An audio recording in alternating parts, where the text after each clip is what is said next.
Thank you very much, everyone, for joining us this evening. Yeah, as I say, it's been an interesting um, day in politics, I suppose. Um, Today, we're going to be looking back a little bit to the local elections. We've got a couple of special guests joining us this evening. So we have Simon Offer, who is the PPC for Stroud, giving us a wave. And I believe we should have Zubir Ahmed, who is the PPC for Glasgow Southwest. We'll be hearing from both of them about elections in their areas as well, and also their sort of perspective and what brings them to the campaign for electoral reform. We'll fit in a bit of Q&A if you have any questions for them, as they may need to pop off a little bit early. And then we'll have an update from basically the campaign team from Labour for a New Democracy. And that'll include a few points which are sort of the current actions we're asking people to take, where other parts of the campaign have got to, and again, we'll have some Q&A just to answer any questions you may have. So I'm going to start just by giving a little bit of background on local elections. I mean, the short story is, well, local elections, mayoral elections, PPCs, London Assembly elections, and the by-election. The short story is we've done pretty well across all of them, and Labour, I think, has a lot to be happy with out of these. We are now in control of the most councils we've been in control of since 2002. We've gained 8 council areas. We've made a net gain of 185 councillors. Across the 9 combined authority mayoralties, Labour has gained 8 of those. So it's only Teesside, which we haven't taken.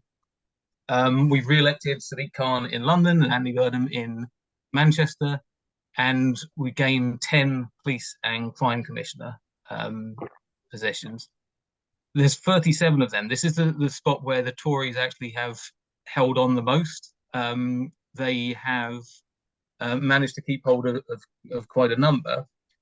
Interesting though, this really shows us why the Tories were so keen to bring in first past the post for these elections. Because out of the 37 in total PCC elections, only 6 of those elected actually won a majority of the votes, all of them incidentally Labour, which perhaps isn't what the Tories intended. But what definitely is that every single Tory police and crime commissioner who has been elected was elected on a minority of the vote. And when you look at the parties who probably would have voted Labour tactically, those votes add up to more than what the Tories got. So that's really a perfect illustration of just how first past the post, or why rather first past the post is imposed by the Tories on contests like this. And of course, we gained a Labour MP in Blackpool South on a really big swing, 26% or slightly more. And we've gained another MP just today under slightly different circumstances. It wasn't all good news across the local elections. We have gone backwards in some areas, in some sort of city areas. We've lost out to the Greens, or we've lost out to Independents. I think I don't want to get into a debate about the policy, but what we do know is that the Labour Party at the moment, and a lot of the time, has a really intense focus on targeting the swing voters in target seats who we think we most need to win a majority. And that's a consequence of first past the post, obviously. And it just means that we are, whenever we're pushing in that direction, those hero voters, or whatever you want to call them, we are risking alienating some others. We always end up regretting alienating voters because we are chasing after those swing target voters. We did when we lost the Red Wall, when it was felt that we lost connection with many of the voters in those seats. We certainly did when we lost Scotland, looking back and sort of feeling that our electoral coalition was looking elsewhere at that time. And I think inevitably, eventually you do when you start, when you focus intensely on swing voters. The only way we can really change that in the long run is by bringing in a fair voting system, which means all votes count equally, and we don't have to have this really hyper-focused approach to which voters we think matter and which don't. But we need to get a Labour government first, of course. I'm going to hand over, I think, to Alex, who's going to be in conversation, I think is the way to put it, with Simon and hopefully Severe as well. Brilliant. Thank you, Joe. And welcome everyone, and welcome Simon and Zabir. So as Joe says, we've had a pretty good crop of results at the locals. I mean, it's a very mixed picture because the Tories have tried to fiddle the system in their favour. And I think we'll go to Simon first, just for some reflections on how the local elections went in Stroud, what they might mean for a general election, and what a general election under first past the post will mean, and why it's so important that we switch to a fairer voting system. Simon. Yeah, so it was interesting election because first of all, the district councillors in Stroud had been decimated by various bits and pieces, which I won't bore you with, but that basically some of them had resigned and some of them had been suspended. So we were down to 4 district councillors, and from there we got up to 20, which was so you could say we added 16. Actually, in 2021, we actually had 15 Labour councillors, and they were reduced to 4 by some shenanigans, if you like. I think, but much more importantly for this group, the Greens got 22 seats and we got 20. So the message on the doorstep mostly is that you can vote Green in your district election, but you switch to backing Labour in the other one. And I think we've just about done enough to make sure we're still the main sort of party, if you like. But I do think the reason that apart from the fact that it's the right thing to do, I think the other thing about electoral reform is that if we want to win these type of seats, if we can offer electoral reform as part of our manifesto, that will probably nail it completely. So I'm hoping that we can do it without that. But the way we're sort of sitting at the moment, it would really help us. Now, what I've tended to do in the locality is, rather than put it in writing or on Facebook or on videos, which I have done in the past and was asked to take it down almost immediately by region, I just verbally say things that I'm in support of electoral reform, because that's not in writing and it can't be proven. So it's a sort of slight subterfuge, if you like. But it's I think it's important that people understand that I am trying to change the voting system, both because that's what I generally believe, but also from an electoral point of view to get people to vote for me. So I'm hoping that enough Greens will tactically vote to get rid of the Tories. The Tories are in such free fall that one of the other dangers around here is that people who are more radical, shall we say, will say, oh, well, they're going to win anyway, so we can vote for anything like that. So we are in a bit of danger, I think. And it's all just really created by this crazy voting system. I think if you had a single transferable vote, I think Labour would win easily round here, as they would do in most of the police and crime commissioner states, really. And I noticed that the other thing I noticed is in Avon and Somerset, Labour did win, but only by about 3,000 or 4,000. And in fact, the more progressive vote, i.e. not the Tory vote, was absolutely enormous compared to that. And yet they very nearly pipped us there from that. So yeah, just generally, it'd be really useful to have it on our manifesto for support purposes, I think.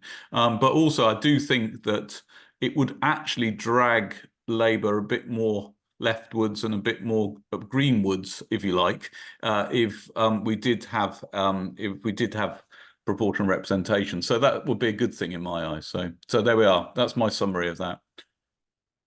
Thank you, Simon. And I'm sure people will have questions, and we'll certainly come to people in a moment.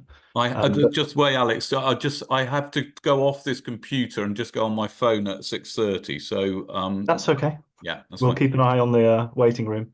Okay. But I want to go first to the second of our brilliant PPC doctor speakers this evening. So hopefully you can all see Dr. Zabir Ahmed, who is popped up as Glasgow Southwest on my screen. And I want to go to Zabir just for some reflections on the experience of PR in Scotland, perhaps some of the local context, and your journey towards proportional representation there. Thank you very much, Alex, for having me on, and good evening to everyone.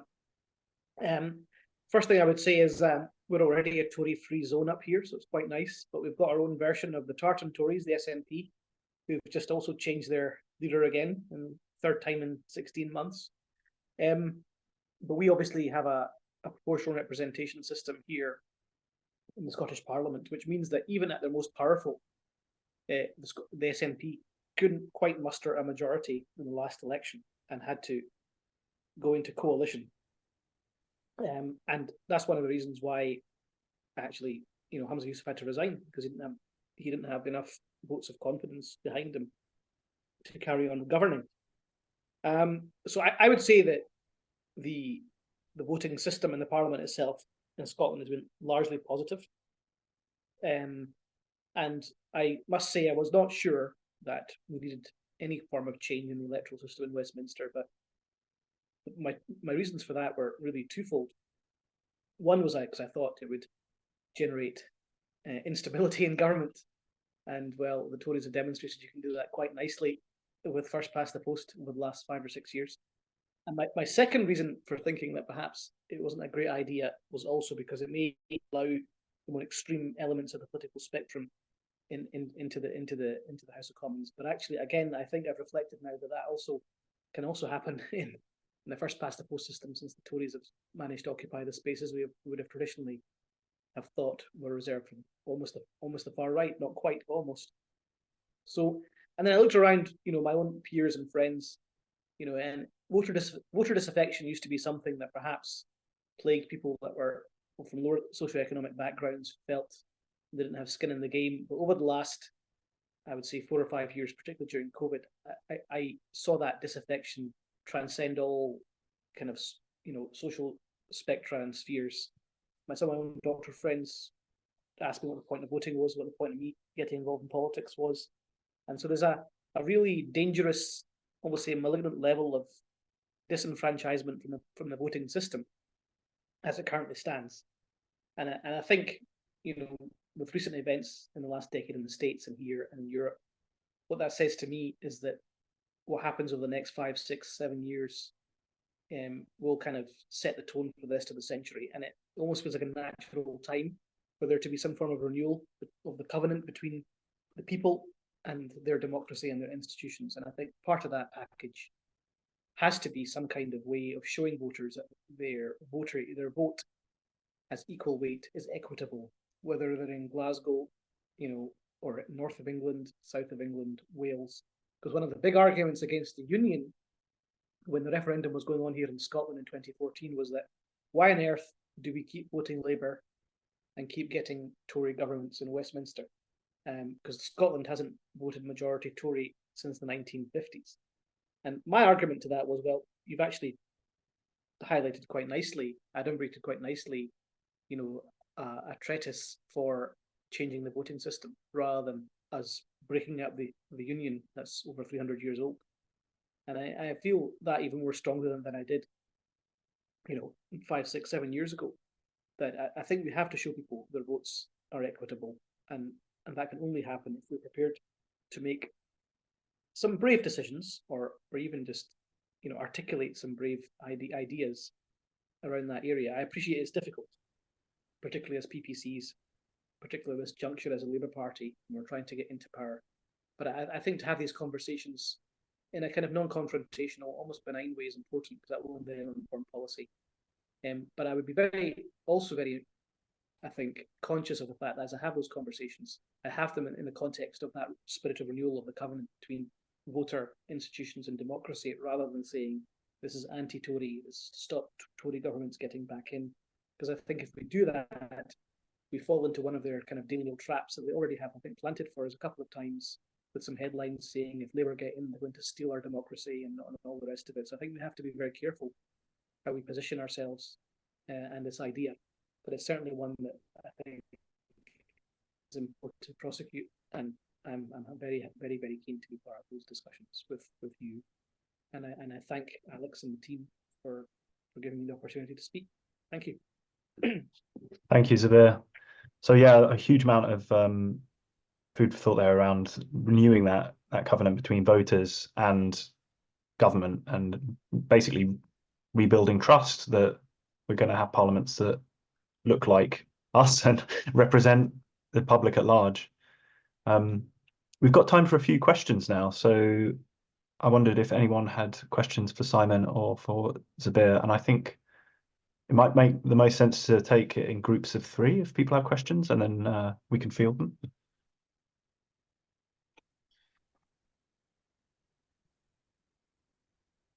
While people are coming up with questions, I have a question which occurred to me when Simon was speaking, but I'd be interested from both of you.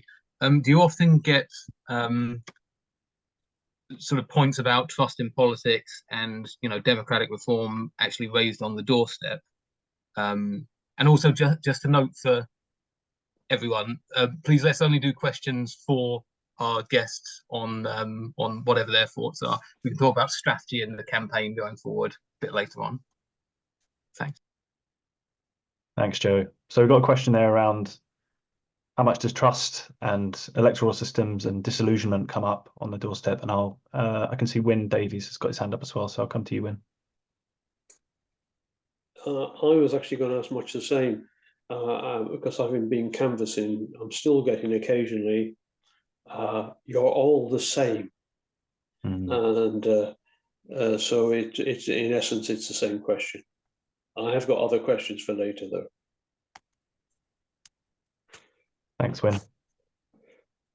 Well, I'll come back. Can I come back on that? I mean, yeah, I get this all the time at the moment. And one of the curses of this Tory government is that they've destroyed a sort of hope and trust, I think in politicians in general. And I do think that well, there's a thing about all being the same, which I think we just have to refute and do that by action, really. But also the trust element is certainly quite major, and I think it's seen as a sort of done deal politics a little bit by normal people. So that does reflect on their voting power, really. So if you're in a constituency with a large majority of any of the main parties, really, your vote basically doesn't count. And that I've really noticed that in one part of our constituency that used to be a sort of Tory majority of about 28,000. And it's now come into our constituency, which is a super marginal, and people are genuinely excited again. So I think that we've got to make vote counts. If they don't count at all, and that's one of the reasons that I support electoral reform, because if you're forced to choose between Tory and Labour and you're not really in either of those, then it's just not a true democracy. So that there's definitely an element of that. The trust element as well is partly linked to that, I think. And I think that a lot of people say our politics is broken, and I think this is a really good way of fixing it, actually, and that's why I really support it. Thanks, Simon. Zabir. Yeah, so I mean, like Simon, we get a lot of "you're all the same, two cheeks of the same arse" is a nice phrase that some Scottish nationalists like to use when they describe Labour and the Tories. And also, they talk about general trust issues, with politicians. But I don't hear much about electoral reform. I think there's not that connection being made in the public consciousness between the fact that the trust issue is linked to potentially to electoral reform.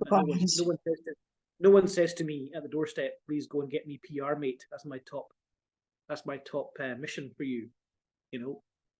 But it is implied in the question around trust for sure. But then again, that just goes to, I think, speaks to the fact that there are some things as a Labour Party we put front and centre.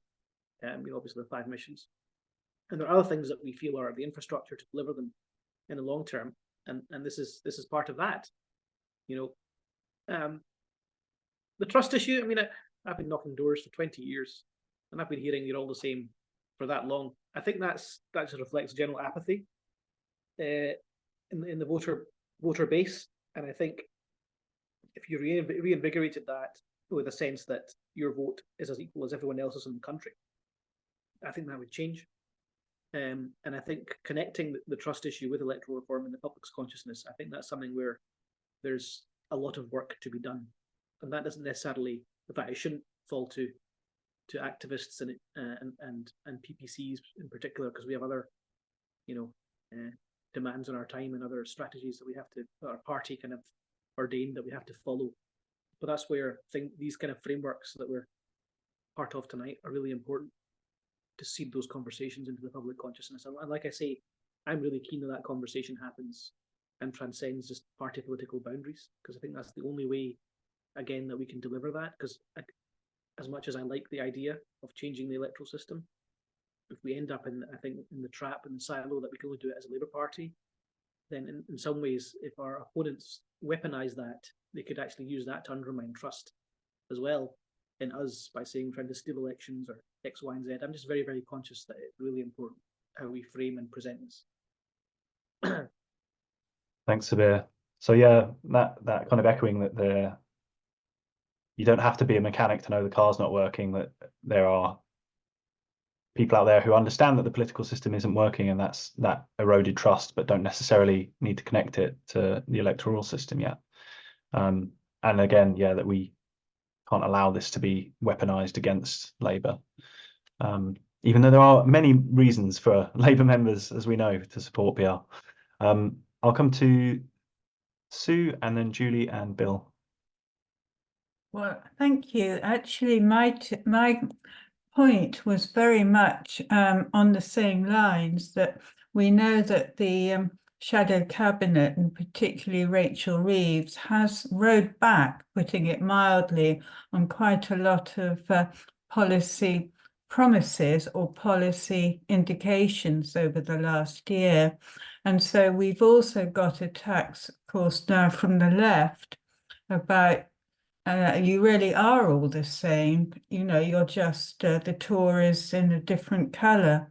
So I'm just wondering, although this isn't wholly a PR question, how candidates in different parts of the country are trying to address that. Thank you, Sue. So there's a bit of a question of differentiating ourselves there, and perhaps Democratic Renewal is part of that. I'll come to Julie and then Bill. And I'll try and fit in Kay, and then we're going to have to call it for questions, if that's all right. Okay, thank you. I'm a great supporter of PR. I was a Labour MEP, so I was elected on PR. But the question I want to ask is about money, actually, because I'm now living in the northeast of England, and in the Tees Valley, Ben Hoochin, the Tory, won again.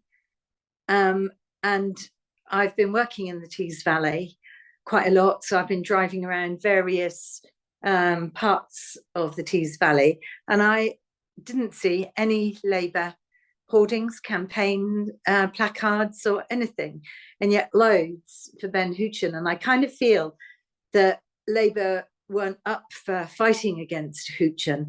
So I just wonder, if we had PR, would we have to spend so much money? That's kind of what I'm asking. Would we have to spend so much money on promoting candidates? And it always seems to be some parts of the country where the CLPs are just forgotten about, and Labour has decided that it's not important to fight a campaign.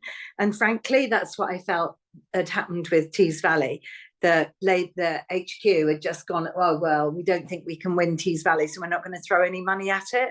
And yet he did really well. The candidate actually did really well, and the swing was 16%. So, yeah, could we save a bit of money? That might be a winning argument. Thanks, Julie. Bill. Thank you. I'm Bill Taylor. I'm in the filed CLP, which is in Lancashire. It's a very safe conservative area. Been conservative since the 1850s. Now, my question actually is for the people on the line who are from Scotland or Wales, where they have a parliament or an assembly which is elected with PR. I'm just wondering, can we not compare how the Scottish Parliament or the Welsh Assembly are working with how the Westminster Parliament is working, and point out the ways in which the electoral system for those two bodies is actually producing better politics and a fairer result for the voters. Thank you, Bill. So a question about the devolved parliaments and how they stack up alongside Westminster. I'll come briefly to Kay, and then Roger, I'm afraid we'll come back and have time for questions later on about the campaign, but I want to make sure that we've got time. Thanks very much for including me. I have to leave in about 5 minutes or so to attend another meeting, so I'm pleased that you did manage to fit me in. And my question I have put in chat as well. We're not, and someone has already mentioned this, as a party, we're not talking about PR publicly. We're not. No, we're talking to one another, and we've done well, I think, and we got through last year at the party conference. But the Parliament as a whole has gone really quiet about this. So how optimistic are we?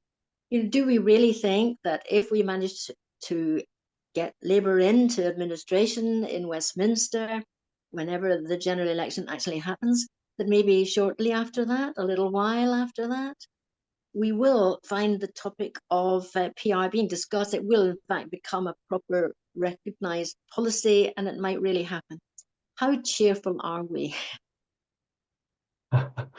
Thanks, Kay. I might just use my kind of chair's prerogative to very briefly answer that, which is just to say that things are absolutely moving in the right direction, and the incoming cohort of PPCs is broadly very supportive of proportional representation, and that is in no small part due to all of the amazing efforts of local Labour members, the shift that's taken on at conference and among the trade unions. That is all the hard graft that this movement has put in over the last few years. So there is an incoming wave of support for PR, and that will be reflected in the future PLP, and is obviously reflected this evening by our brilliant PPCs. So, and I can see Simon's just rejoined. Simon Zabir, were there any of those questions that you wanted to respond to? Just very quickly, then whizzing through the differential between the parties, and right wing. There are some quite radical Labour policies, and I list them every time I'm going into a meeting to make sure I always do them. So New Deal for working people, sustainable energy, and nationalising the railways. So there's a broad swathe of stuff that you can do that is very different from the Tories, and I think climate-wise actually is one of the most different things, because we are investing heavily in that, although it looks as though we rode back. So that's one thing. Would it reduce our spend?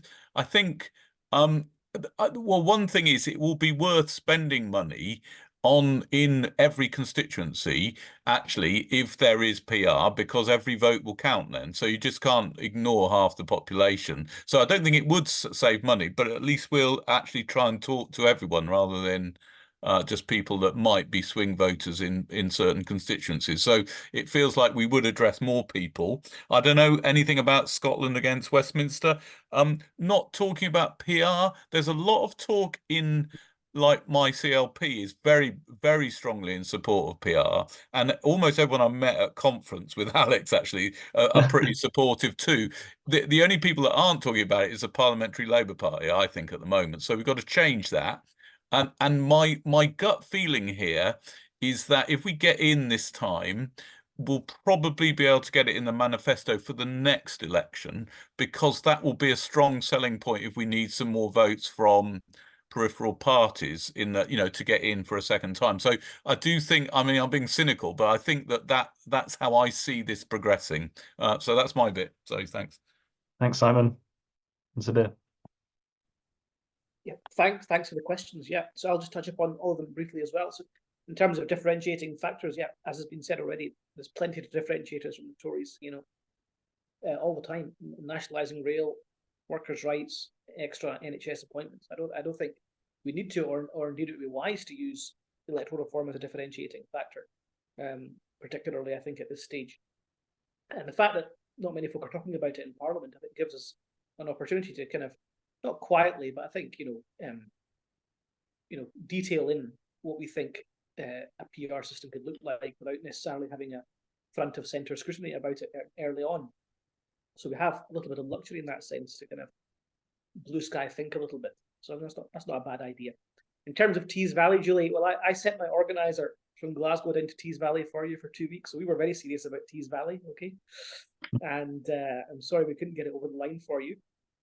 Could we save money? I don't know is the honest answer. But I think, as has already been alluded to, it would improve the landing zone for our policy offering. Because I found it over time, both in Scotland and in the UK, every single manifesto, our landing zone for policy tends to be those swing seats, and it's getting narrower and narrower. What we can talk about is getting narrower and narrower. So I think that would be a really positive move. In terms of the Scottish Parliament, I would just caution my English comrades to not think of it as some kind of panacea or some kind of blueprint that's going to work everywhere else. We have our problems, big problems, because one thing is to elect the members, which is through PR, but then it's to make them, you know, produce legislation that's workable. I've had a couple of really bad examples recently of legislation that's been passed that's not workable and is not even to the credit of the Scottish Parliament. And in that sense, we're done with a revising chamber, believe it or not, but that's obviously a discussion for another time. So just be cautious about copying and pasting electoral systems from elsewhere in the UK nations into England. That's what I would say. Yeah, some important points there. We can't just copy and paste from elsewhere in the UK. It will have to work for Westminster and make Westminster work better. I think that concludes us on our questions for now, although we're going to have some time for discussing some questions around the campaign strategy in a little while. But I'm just going to pass back to Joe for this section. Thank you, Alex. And yeah, thank you very much, Zabir and Simon, for joining us. And if you do need to drop off, then feel free, you're released. But it's been really great having you on the call. And one of the actions we're going to be talking a bit more about later is that we're going to have a phone banking canvassing session for Zabir coming up on the 22nd of May. So we'll see you then. And hopefully Simon soon as well. Thanks again. I'm just going to talk a little bit about where the campaign has got to, essentially. I mean, as we've, I think, been sort of clear since the start of the year, this is a different year from the last couple of years we've had in the PR campaign. Last couple of years, we've had either big conference votes to be sort of sending motions to and finding delegates for and all of that sort of grassroots side of things. Or last year, the National Policy Forum, which again was massive mobilisation of, you know, CLPs, branches all over the country. This year, that stage of things is kind of completed until the general election has happened. We've done all the grassroots engagement with Labour policy processes that is available and that kind of exists. We've, I think, made the most that we possibly could of those opportunities. We had great conference wins. We've moved major trade union policies. We've got the strongest possible outcome out of the National Policy Forum. This year, it's more about, firstly, working slightly more behind the scenes to try and do what we can on the manifesto. Now, that's not something that there's public consultations on, or consultations of the membership at this stage. It's something that we really have to sort of do what we can to work with the key stakeholder groups and with the trade unions and so on, putting forward basically what we would propose and what we hope we can secure. I mean, we'll obviously be pushing for the strongest thing we can get in the manifesto. It's not written until it's written, or it's not written until it's published, I suppose, in a way. If we can get the wording that we secured in the National Policy Forum document, that is itself would be a win. If we can get more, great. But that kind of work is happening. It's not happening in public, but we'll be, continuing to really use the best routes to feed into that process, right up to the general election and the clause 5 where the manifesto will be announced. Secondly, there's a whole load of work which Alex is leading on, and I'm going to hand back to Alex to talk about this, to do with working with our prospective parliamentary candidates, following selections, many of which are now sort of in slightly more urgent footing. So you'll get candidates imposed in some of the non-battleground seats, but nonetheless places we can really follow progress and track the number of pro-PR PPCs. Alex, over to you. Yeah, so just to say that, as Joe says, that work is ongoing. I'm continuing to build a network of PPCs out of candidates that quietly or publicly support proportional representation and electoral reform, trying to make sure that they're aware of each other and know who their allies are in a future PLP, and generally increase the understanding amongst the incoming PLP of electoral reform issues and some of the challenges to be aware of on the road towards getting there. And as you'll have seen, we've been organising this year in the context of a general election year to support candidates that are on side and want to see proportional representation for the House of Commons. So you'll see I've just dropped in the chat as well a sign-up link for joining us on the 22nd of May with Sabir to do some phone banking. That was after we heard that a lot of you would like to have phone banking sessions where you might not be able to join in person. And of course, yeah, we'll be looking to do more of those around the country, depending on where we've got the activists and what works best for you. Does that about cover everything, Joe? Yeah, I think so. Yeah, that's great. I mean, there's a lot of other work going on, which is, I mean, some of it working together very closely with Politics for the Many, a lot of it working very closely with Labour Campaign for Electoral Reform, which you should hopefully all be members of, but we'll invite you to join later on as well. We're going to have a presence at the GMB Congress in June. We're going to be at the Unison's National Delegate Conference in June as well. We'll be at the Welsh Labour Conference in July. Assuming there is an annual conference this year and there's not a general election instead, we will have a sort of full presence along with Labour Campaign for Electoral Reform in Liverpool for that. All of these are really presences about sort of building up our support lists. They're really good opportunities to meet and sign up key trade union and CLP members, and it'll be about spreading the message and showing that we have a strong sort of presence still, but it won't be the same sort of contested motions and things that it has been in previous years. We might of course go back to that after the general election, but for the time being that's the sort of presence we're planning. And the final thing I want to say about this, a bit of feedback from someone's like there we go, is I think we've also been clear for quite some time now that we can all do what we can do within the Labour Party, and we've achieved a great deal, all of us together, working through Labour's policy processes, taking motions to conference, engaging with the MPF, working with PPCs, and as a party, as a movement, we've seen this real sea change in where people stand, and that is feeding through to every level of the party, not necessarily immediately, but more and more so. What we really need as well, though, and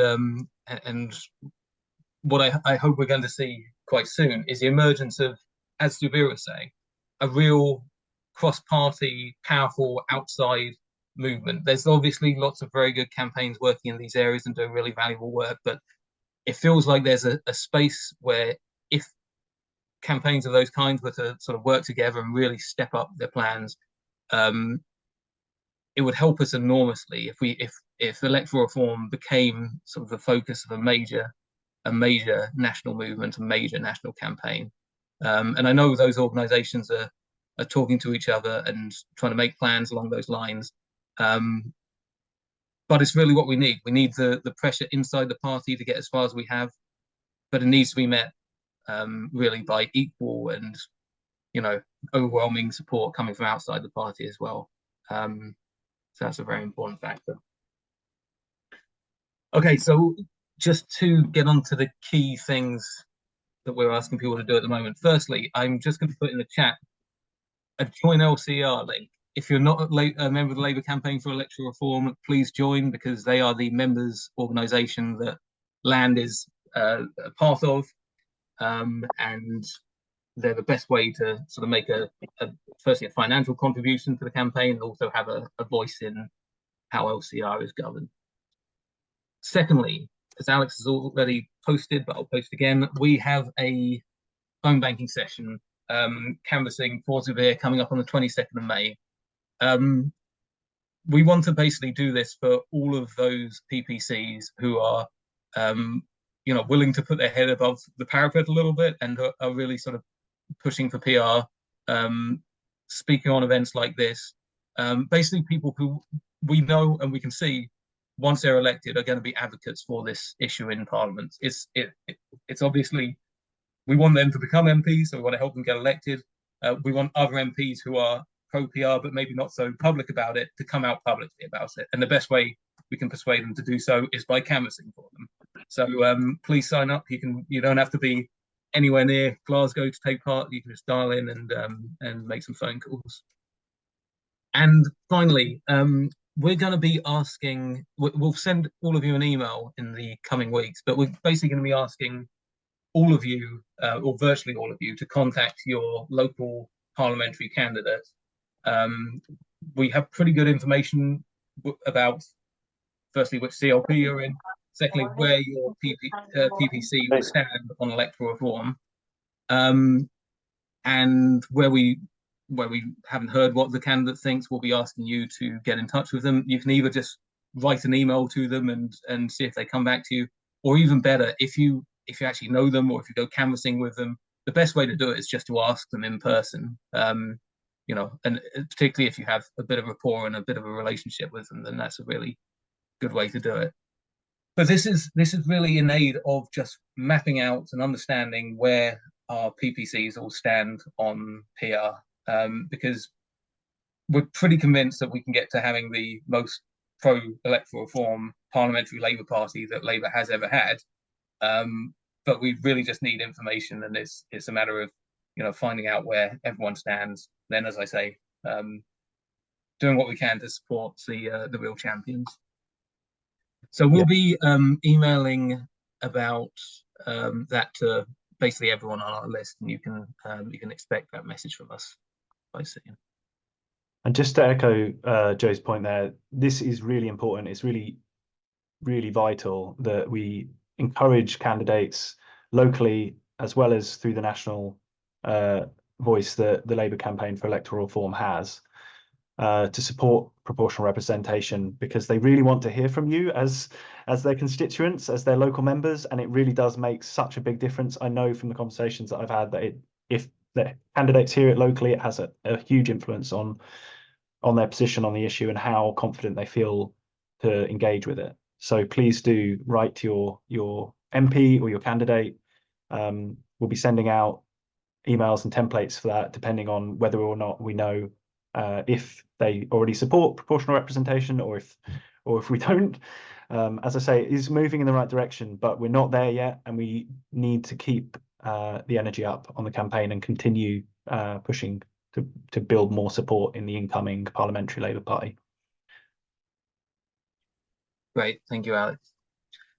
Okay, now I think it's time for the difficult questions from the audience about like campaign strategy and so on. So if you've got any questions about any of what we just said, or you know, the direction of the campaign, then please do put your hand up and we'll do our best to answer them.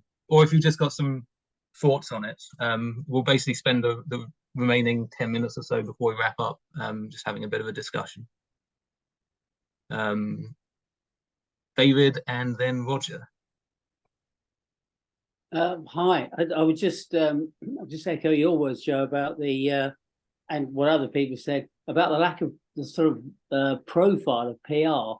I think the most frustrating thing is recently when with local elections and the general talk about everyone being the population being peed off and not trusting politicians, is that none of the politicians and that's across the board, obviously not Labour, but certainly but not Labour because they want to keep it quiet, but the Lib Dems, the Greens, anyone, and there are actual conversations which are actually saying, they say, oh yeah, they all think we're the same, and we get criticised. And of course, there's a golden opportunity almost to talk about electoral reform, but they don't even mention the word PR. So that is, it's stunningly negligent, really, from the other parties as well, especially the Lib Dems. But so I would just say that. The other thing, very briefly on, just from interest, the press will definitely, we all know basically the vast majority support the Tories. On Radio 4, there's a program called When It Hits the Fan, a couple of PR guys, and I think one of them is David Yellen, who used to be the editor of The Sun back in the 90s. They were talking, he was actually, I think, talking about this morning and saying, by the way, the public don't realise how weighted the press is behind the Tories. And if they, and bearing in mind, we're not only talking about sort of the population, informing them, but let the population know that the press basically is right wing and will come out with all these stories. I'll be quiet. That's it. Thank you, David. Can I just take a moment to acknowledge and apologise for the gender balance of the panel tonight, please? In our defence, I think this is our first event which has had this issue, and I just want to say I acknowledge it, and it'll be good to hear for some women in the questions. So, Roger, do you want to come in next? I'm muting myself. Good, yes. I don't want to repeat too much of what I've already posted in chat, but I things that come into my mind listening. I think the SNP is probably the only significant party, i.e. one in a position of real power, that is actually in favour of PR, even though, to quote what somebody said, it might lose a few of them their jobs. And if I can put it in such terms, I find that slightly a higher ground to take, because it suggests that the job, which is to represent and promote the masses, shall we say, to help people in their daily lives, should be more important than a politician's job, should it not? Big question mark there. It is one thing for the Greens and the Lib Dems to say we support PR, because someone can always come back and say, yeah, well, of course you would. It would give you more power. But for a party who has more power to say that, for me, would be a much more meaningful message, because it would be the opposite of, I do anything to keep my job, which is kind of not in the interests of the populace. There you go. That's my philosophy for the evening. Thank you. So interesting. A couple of comments on parties that really should be talking about PR but aren't, and aren't the Labour Party. Ivan. Thank you very much. With regards to campaign strategy, we're obviously well into the age of social media, and I was just wondering if there will be any push to get the PR message out on social media. Thank you. And I mean, this is kind of, I think, what I was referring to in terms of bringing together all of the cross-party organisations. I mean, we have a Twitter account and we put out political tweets for a political audience, but it's really just sort of signposting what we are doing as a campaign. But I think you're absolutely right. There needs to be a really big push on that sort of public engagement, which isn't really the right thing for us in the Labour Party as an internal Labour campaign to be doing. But there should be I think, a lot more activity on that front, engaging with the public from cross-party organisations working together. Richard and then Mary. Hi there, thanks. Just briefly touching on what was said already, I'm in Devon Central, which is where I wish we could stay. We've got a candidate that is keen on PR. He will be once he's announced. The Southwest region just hasn't given us a candidate yet, and we're exasperated about that. I think it's whatever reason.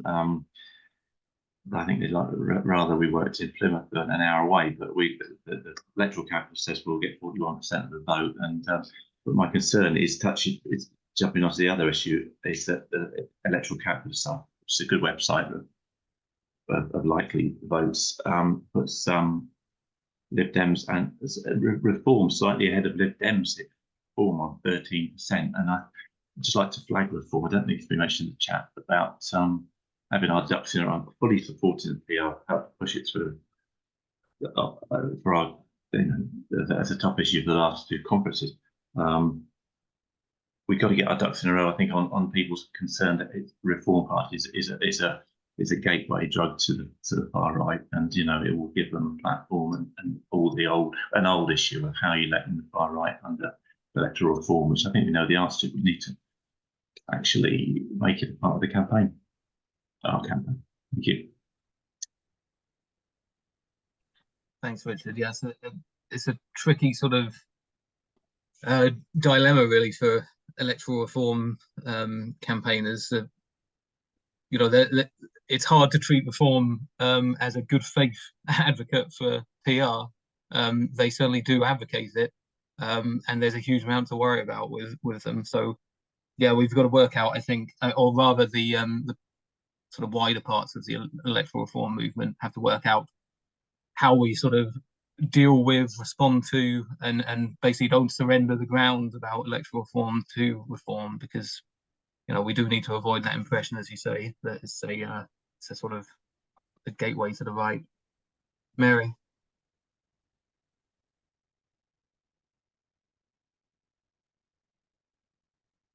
Mary, are you there? I'm asking you to unmute.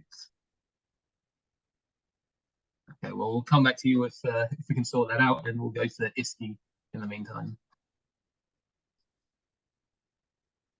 For the campaign, I understand, and I have personally communicated with the prospective Labour MP in High Peaks in Derbyshire. But the question is, what about members of the NEC? Is there any campaign which you've thought of for specifically getting to them? Because I think that it's really important that we try and get more than just what was in the National Policy Forum, that an acknowledgement that the current system was inadequate, but something more positive. It was a pretty negative statement. So where's the campaign for the NEC? Well, the answer, Iskin, is a very good question. Is essentially the campaign for the NEC is happening sort of behind closed doors at this point. I mean, I know there are elections going on, and that's a good opportunity to find out where new NEC candidates for the elected sections at least stand.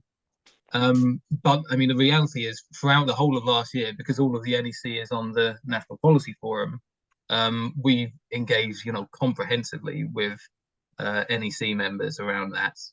Alex really did a huge amount of outreach to many of them. Caroline was working very closely with trade union ones. I think we sort of did it as exhaustively as you can, really. Now, as I said a bit earlier, things have moved to a slightly sort of less public process when it comes to finalising the manifesto. But what I would also say is that there isn't really going to be a moment where the NEC sits down and has a vote on PR and people raise or lower their hands depending on their personal position, and the policy is adopted or falls. You don't get to that sort of contested moment from where we are between now and the election. It's not something that will happen at the Clause 5 meeting. What will happen is there will be this sort of slightly opaque, well, very opaque process that leads to wording being put forward and wording being negotiated over behind closed doors by sort of institutional stakeholders of the party. And it will come out with a wording to the Clause 5 meeting, which I think we can be 99.9% sure will just be adopted without a vote. So there are really important people within the NEC who we need to be speaking to, and we're doing the work on that. But it's not a matter of sort of going member to member across the NEC and working out where everyone stands and building a corpus of support, because it's just not that sort of decision that's being made. I hope that makes sense. Fine, thanks. Mary, I think you are off mute now. Do you want to go ahead? Yeah. This is a rather embarrassing question. Have you got any idea what to do about Islington North? We're not going to be allowed to vote for our MP. And we're not allowed to talk about it. I'm going to have to disappoint you. I'm going to have to disappoint you, because I'm not going to pretend it's a simple situation, but it's not a problem that we can sort of solve as a campaign. I hope that makes sense. Yeah. Okay, thank you, I Mary. think it's going to be a tough campaign. I mean, it's Islington South, so we're keeping an eye on it, but I can't provide any reassurances that it's going to be smooth or easy. And we're not even allowed to hold meetings at the moment. They've blocked us from the database.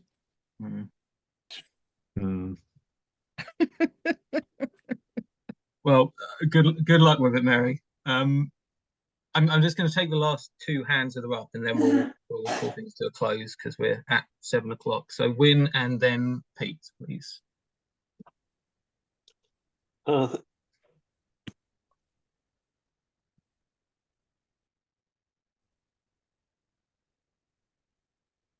Win, I think we might have lost you. Shall we go to Pete and we can come back to Win? I hope mine's quick. Are we committed to reversing the recent changes in the electoral system for the mayors back to a transferable vote system?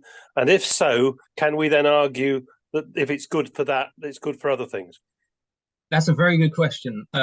Labour for a New Democracy is single issue for PR in the House of Commons, but I'm going to put someone from Labour Campaign for Electoral Reform on the spot.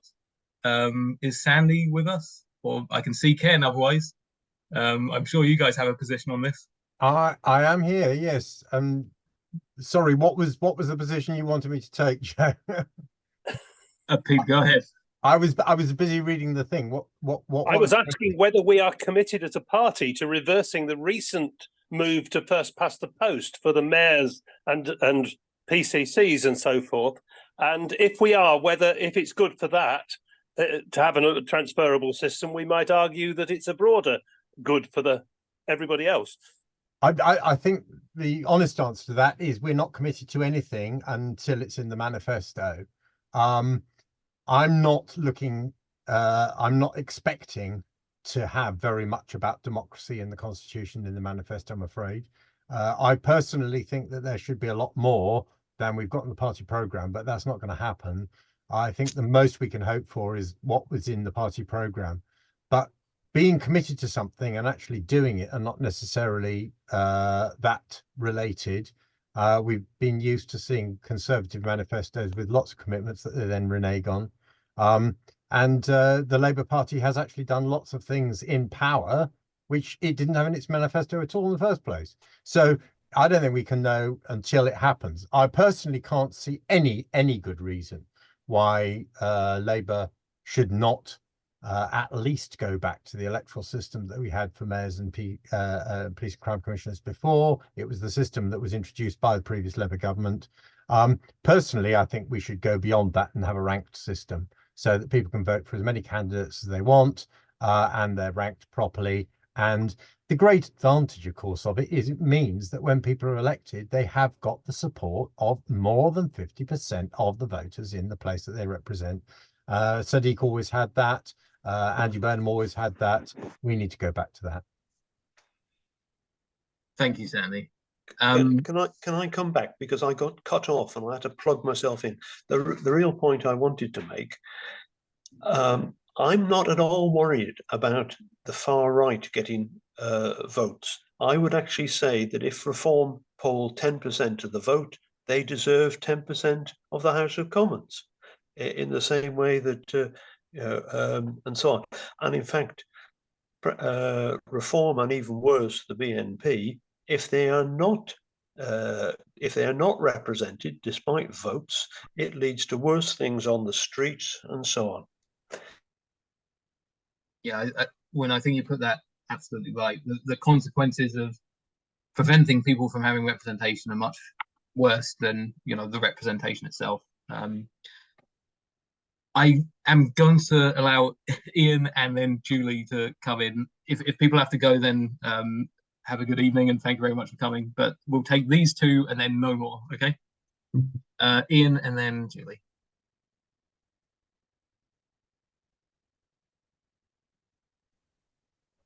I'd just like to say that I support Sandy. The supplementary vote is just an absolutely useless method of electing the mayor. And people have done analysis of the figures that the London Morality has produced.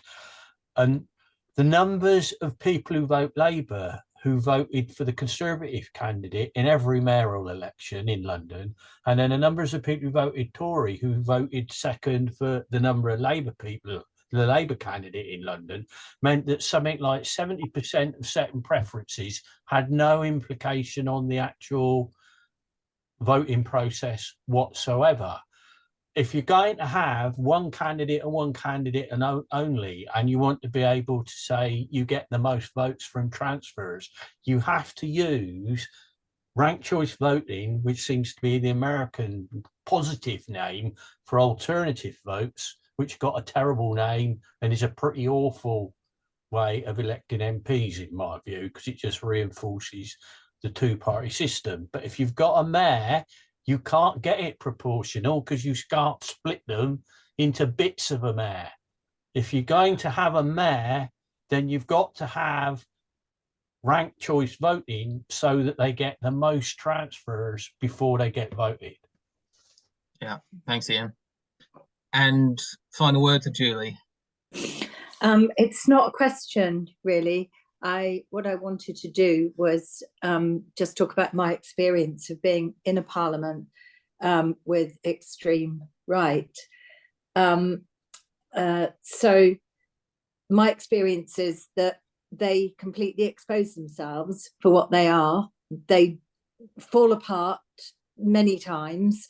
They don't do the work. They are against everything and for nothing, so they don't have policies. And there's just brilliant strategies that we had in the European Parliament where we put what we called a cordon sanitaire around extreme right, and we never allowed them to have any position, power or responsibility. So, you know, and I'm very proud to have stood against Nick Griffin and kicked him out of the European Parliament. And it's also my experience that the far right, the Tories, the extremists, they use democracy to undermine democracy. So we have to have more democracy. We have to educate people, actually, and make sure that there isn't a deficit, that people are voting and people feel empowered. So I just wanted to input my experience, really, from the perspective of, you know, being in that space. Thank you, Julie. That's a really nice note to end on. And Julie Ward, as well as a former MEP, is vice chair of Labour Campaign for Election Reform. So I'm not at the minute. I'm still a member, but she has been vice chair of Labour Campaign for Election Reform. And I'll go anywhere in the country to talk to people about PR. I'm really proud to have addressed quite a lot of CLPs, and you know, even the smallest meetings can be really important, and for having these conversations. So thanks for asking me. Thank you, and thank you very much to everyone else. Yeah, that was a very, thanks for your contributions. That was a very positive conversation, and yeah, we hope to see you fairly soon. We do have an event coming up, which we'll also email out about with Andy Burnham in the summer, so that to look forward to. Great. Good night, everyone. And a massive thank you as well to our PPCs just again. Pleasure, guys. Nice to see you. Bye-bye. Bye. Thank you. Thanks. Bye. Thanks a lot. Nice to see you again, Julie.